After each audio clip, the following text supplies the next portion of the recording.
Lincoln Telesow's savage breakup with British politics. What it really means for High Street Britain. Right. So, imagine running a business for 65 years. That's longer than most people's entire careers, longer than the Beatles were together, and definitely longer than any government has lasted without a scandal. Now, picture putting up a sign that basically says, "Thanks for nothing, Westminster," and closing your doors forever. Welcome to Lincoln Telesow's very public, very British breakup with politics. And trust me, it's messier than a Love Island finale. What's good, UK plug family? Here's your latest dose of political reality, hitting harder than your energy bill this winter. Today, we're diving into a story that's got everything. Family businesses, government blame games, and enough passive-aggressive signage to make your nan proud. Buckle up, this one's going to sting. Let's start with a sign. Because, honestly, it's the kind of brutal honesty that turned British politics into a nursery rhyme by comparison. Lincoln Telesow, an electrical shop on Burton Road, didn't go quietly after 65 years of trading. Instead, they pulled off the most British exit imaginable.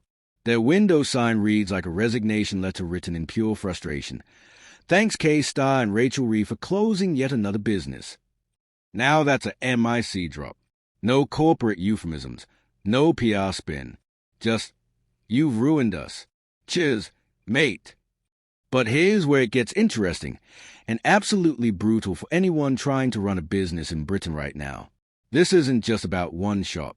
It's about a perfect storm of costs hitting small businesses like an economic tsunami. We're talking doubled business rates, because apparently the government thought businesses weren't suffering enough, energy costs through the roof, and a cost of living crisis squeezing customers tighter than a London tube at rush hour. Before you sharpen your pitchforks and march on Downing Street, let's ask, is this really all Labour's fault? Or is the story more complicated? British politics is like musical chairs. The music never stops, and everyone's blaming each other for breaking the last chair.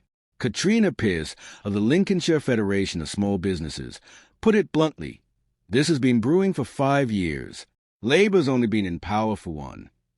That's like blaming your new housemate for the leaky roof when the old tenants threw parties on it for years.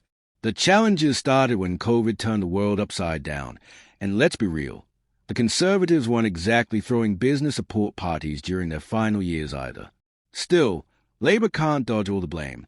Those new national insurance hikes, they are hitting small employers with an extra £800 per employee annually. That's not pocket change. It's a difference between paying staff and keeping the lights on. It's like being told to finish a marathon, but someone keeps adding weights to your backpack. So what does this mean for the hundreds of other small businesses watching Lincoln Telesow's story unfold?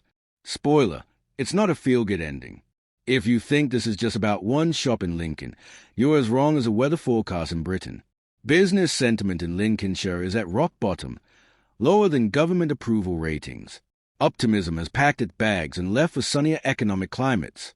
Here's the harsh reality. Small businesses are the backbone of British communities, and right now, that backbone is taking a beating. Pearce warns there won't be any practical changes for businesses soon. Lower inflation offers some breathing room, but that's like saying the Titanic is sinking slower. And these aren't just numbers on a spreadsheet. Every closure is a family's livelihood gone, jobs lost, and a community losing another piece of its identity. Lincoln Telesow wasn't just selling electricals, it was selling 65 years of local history and relationships. But before you lose all hope in British business, let's get real about what this means for the future. This story isn't ending here. We're somewhere between completely doomed and cautiously terrified. Basically, the British business mood right now. Lincoln Telesow's story is tragic, but typical. A business that survived recessions, adapted to change, and built customer loyalty only to be knocked out by a perfect storm of government policy and economic pressure. The blame game between governments is like arguing about who started the fire while the house is still burning. Because, at the core, this isn't just about politics. It's about the soul of the British High Street, the heart of local communities, and the entrepreneurial spirit that built this country. When businesses like Lincoln Telesow close, we don't just lose a shop, we lose a piece of our national identity. The government, whatever color it's wearing, needs to wake up and smell the economic coffee. Because at this rate, there won't be any cafes left to serve it. So, UK plug family, that's a day's dose of reality. Are you a small business owner feeling the squeeze? Have you seen closures in your area? Drop your thoughts in the comments. This conversation is just getting started. Stay sharp, stay informed, and remember, in British politics, the only guarantee is that nothing's guaranteed.